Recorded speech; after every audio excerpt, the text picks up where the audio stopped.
Ini adalah Albania, negara pegunungan yang terletak di timur Laut Adriatik. Saat ini, Albania merupakan negara termiskin ketiga di Eropa. Yang lebih menyedihkannya lagi, Albania adalah negara paling korup di Eropa.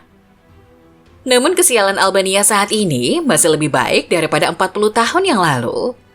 Sekitar tahun 1980-an, saat itu Albania berada di bawah rezim komunis dan menjadi negara paling miskin ketiga, bukan hanya di Eropa, tapi di dunia. Diperintah oleh diktator gila yang melakukan pembersihan terhadap pembangkang pemerintahannya untuk menjaga agar penduduknya tetap patuh. Disediakan juga sistem penjara yang mengerikan dan jaringan polisi rahasia yang bengis untuk menertibkan penduduknya supaya tetap berada sesuai dengan yang diinginkan pemerintah saat itu. Albania saat masih berada di bawah komunis, tidak hanya hampir terisolasi dari hubungan diplomatis dengan tetangganya, namun juga terisolasi secara ekonominya. Albania tidak hanya menolak pengaruh modernisasi dari negara non-komunis, namun juga menolak pengaruh dari negara komunis lainnya. Lovers, ini adalah Albania, versi Korea Utara di Eropa, yang dilihat dari segi manapun memiliki persamaan persis kecuali keadaan geografis dan umur rezimnya.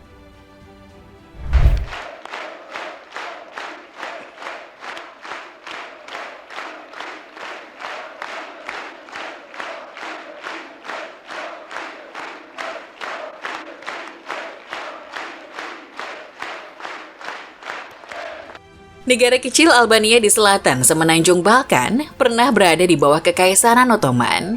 Setelah Ottoman runtuh, muncul serangkaian pemerintahan yang menjalankan otoritas atas nama negara merdeka baru.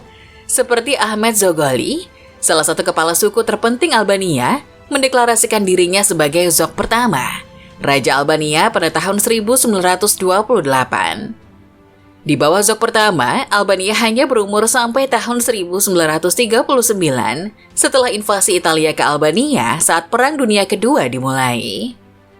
Kemudian pada bulan Oktober 1941, berdirilah sebuah kelompok komunis kecil Albania yang didirikan di Tirana yang beranggotakan 11 orang. Partai ini tidak mempunyai daya tarik hingga tahun 1942. Ketika Enver Hoxha bergabung dalam masa untuk membebaskan Albania dari penduduk fasis Italia. Pemberontakan terus-menerus yang dipimpin oleh Hoxha dan menyusul kekalahan Italia di Perang Dunia Kedua pada tahun 1943 membuat Italia terusir dari Albania. Namun, Albania tidak langsung merdeka.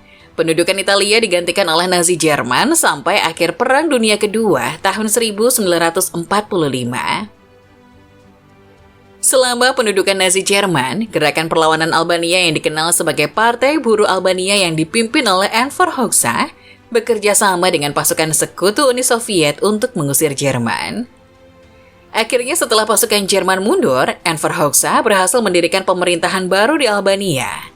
Pada tanggal 29 November 1944, sebuah konferensi di kota bersejarah Permet menetapkan pembentukan pemerintahan baru yang dipimpin oleh Hoxha dari Partai Buruh Albania. Dari sinilah perjalanan Albania sebagai negara komunis dimulai.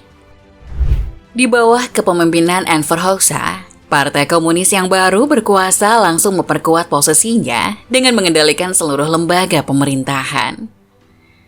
Pada Desember 1944, pemerintah Hoxha mengeluarkan undang-undang yang memberikan wewenang kepada negara untuk mengatur perdagangan dan beberapa industri di dalam dan di luar negeri.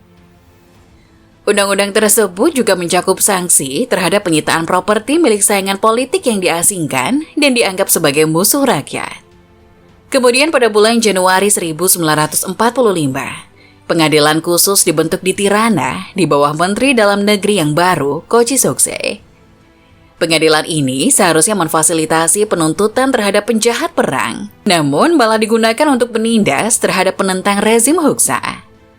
Para penentang rezim akan dijatuhi hukuman seumur hidup, dan yang lebih sadisnya dijatuhi hukuman mati. Para penentang Hoxha tidak hanya diseret ke pengadilan, namun Enver Hoxha juga memerintahkan secara diam-diam untuk menangkap, menyiksa, dan membunuh semua penentang dan musuhnya, bahkan orang yang ia benci secara pribadi. Kediktatoran dan keganasan Enver Hoxha pada saat itu hanya bisa disayangi oleh diktator sezamannya dari Korea Utara, yakni Kim Il-sung. Sebagai pemimpin, Enver Hoxha bersekutu dengan Uni Soviet, Joseph Stalin, dalam upaya untuk mempertahankan dan memperkuat posisi kekuasaannya. Hoxha yang memuja Stalin tentu menjadikan Stalinisme sebagai model gaya pemerintahannya. Enver Hoxha memerintah dengan tangan besi dan melakukan pembersihan terhadap siapapun yang menentang rezimnya. Sebuah taktik yang tercermin dalam semboyan pemerintahannya, yang artinya, kami membangun sosialisme dengan beliung di satu tangan dan senapan di tangan lainnya. Cita-cita Stalinisme benar-benar meresap di setiap lapisan penduduk Albania, mereka terputus dari dunia luar dan kekuatan menguasai segalanya. Keterisolasian dimulai ketika Enver Hoxha mempromosikan ide swasembada dan otonomi penuh untuk Albania. Ia meyakinkan rakyatnya bahwa Albania dapat hidup secara mandiri tanpa ketergantungan pada negara-negara lain. Romantisasi konsep isolasi ini memperkuat pandangan bahwa isolasi adalah pilihan yang terbaik untuk rakyat Albania demi mencapai kemakmuran. Hoxha juga memerintahkan penutupan perbatasan Albania dengan negara-negara tetangga. Perbatasan dijaga ketat oleh militer yang dipasang pagar besi untuk mencegah keluar masuknya orang-orang dari atau ke Albania. Selain itu, dibangun juga benteng pertahanan fisik di sepanjang perbatasan Albania, termasuk bunkers beton yang tersebar di seluruh negara. Tidak sampai di situ, Hoxha juga mengusir diplomat dan pekerja asing dari Albania yang dituduhnya sebagai mata-mata asing. Hubungan diplomatik dengan banyak negara juga diputus, bahkan dengan sesama negara komunis seperti Uni Soviet, China, dan Yugoslavia juga diakhiri. Uni Soviet yang menjadi cinta pertama Enver Hoxha juga dibuang setelah kematian Joseph Stalin sang idola pada tahun 1953. Hubungannya dengan Uni Soviet mulai memburuk. Nikita Khrushchev sebagai penerus Stalin mengkritik Stalinisme sebagai tindakan kriminal yang mempraktekkan pemerintahan otoriter yang berlebihan dan menyengsarakan rakyat. Enver Hoxha tentu mengecam pernyataan tersebut. Hoxha pun benar-benar menutup Albania dari dunia. Ia tetap berpegang teguh terhadap kebijakan Stalinisnya sambil menjauhkan diri dari kritik dan terus memperkuat kekuasaannya. Pada tahun 1975, rakyat Albania mulai berani menentang terang-terangan terhadap rezim Hoxha. Penentangan hampir merata di seluruh Albania. Dalam upaya untuk membendung gelombang ketidakpuasan terhadap pemerintahannya, Hoxha memulai kampanye teror yang menyebar ke seluruh negeri. Pasukannya membersihkan negara dari para intelektual, penulis, pemikir bebas, dan orang-orang yang dicurigai sebagai pengkritik yang telah menjerumuskan negara ke dalam kebingungan dan menimbulkan ketidakamanan negara. Kontrol ketat yang dilakukan Enver Hoxha berlangsung hingga kematiannya pada tanggal 11 April 1985. Selama pemerintahannya, meskipun ia berjasa dalam meningkatkan melek huruf orang dewasa, membangun jalur kereta api pertama di Albania, dan membangun kembali kehancuran yang tersisa setelah Perang Dunia Kedua, namun Hoxha juga bertanggung jawab atas kematian dan hilangnya lebih dari 100.000 orang. Setelah kematian Enver Hoxha, Ramiz Alia mengambil alih kepemimpinan di Albania. Alia terpaksa melakukan reformasi ekonomi karena situasi ekonomi yang buruk. Ia membangun kembali hubungan diplomatik dengan negara-negara tetangga. Ia juga mulai mendekati Jerman Barat, Italia, dan Prancis. Pada tahun 1989, tuntutan agar dilakukannya revolusi mulai terasa dan gelombang protes pun mulai pecah di berbagai kota seperti Shkodra dan ibu kota Tirana. Hal ini membuat Ramiz Alia terpaksa melonggarkan cengkraman rezim komunisnya.